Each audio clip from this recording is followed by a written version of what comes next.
Assalamualaikum warahmatullahi wabarakatuh dan salam sejahtera. Setiap kapal mempunyai arah untuk dituju, tetapi tidak semua kapal akan tiba di sebuah pelabuhan. Terima kasih buat pihak penganjur. Seterusnya, para penonton pencinta buku. Nama saya Muhammad Zahri Daniel bin Asran. Saya berusia 19 tahun dan merupakan anak didik daripada Kolej Vocational Pasir Gudang. Kod sekolah saya ialah JHA 1004.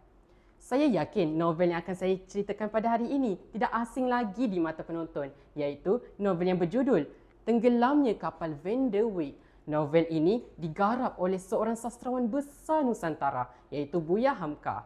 Novel ini mempunyai 294 muka surat dan diterbitkan oleh Publishing PTS Publishing House SDN Berhad pada tahun 2023. Novel ini mengisahkan tentang seorang pemuda bernama Zainuddin yang menyulam cinta dengan sebuah gadis desa yang baik hatinya dan lembut tuturnya. Namun, kisah cinta mereka tidak berakhir bahagia kerana keluarga mereka hanya mementingkan adat dan asal-usul semata. Cinta mereka hancur sampai di situ dan Hayati dikahwinkan dengan seorang pemuda dengan orang lain. Jadi seperti sebuah kapal, Zainuddin tidak karam di situ dan tidak berputus asa. Dia bangkit, dia maju mengorak langkah bagi meneruskan kejayaannya.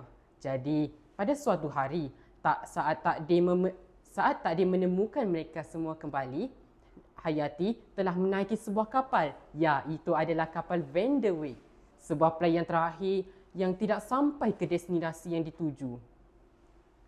Kapal ini telah karam dan Hayati karam bersama kapal tersebut.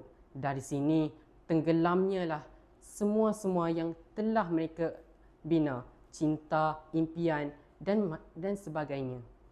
Pengajaran yang dapat saya ambil dan kutip daripada novel ini ialah tidak semua cinta itu harus memiliki, tetapi cinta yang sebetulnya adalah dia yang sanggup melepaskan dengan hati yang ikhlas dan reda. Kita juga perlulah tabah dalam menghadapi cabaran-cabaran hidup sehinggakan kita menjadi kuat seperti pada hari ini.